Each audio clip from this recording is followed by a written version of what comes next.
What separates a real gunsmith from a part swapper?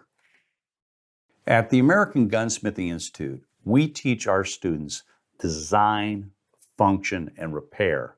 So when they're looking at making a repair to a firearm, they will diagnose what's actually wrong with the gun and then figure out the proper approach to resolving that issue.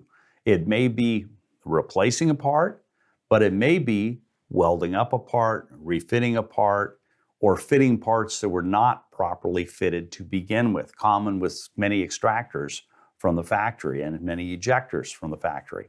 So by understanding design, function, or repair of all types of systems, whether it be on handguns, centerfire rifles, shotguns, rimfires, any of the sub-types of systems, whether it be pump, automatic, etc.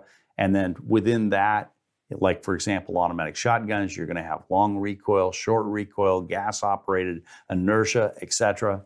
So when you understand those systems and how the system is intended to work, you'll be able to look at it, determine what is not working properly, and then make the appropriate repair.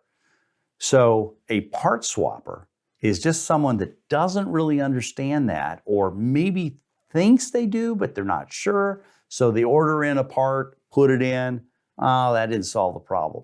Oh, maybe it's this. Order in another part, put it in, oh, that didn't solve the problem. Oh, it's actually worse now. Ooh, what do I do?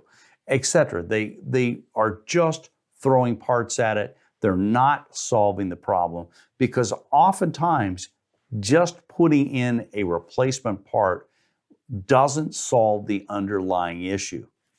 You'll learn a lot more about that and so much more as you study design, function, and repair as taught by Master Gunsmith Bob Dunlap through the American Gunsmithing Institute Professional Gunsmithing Program.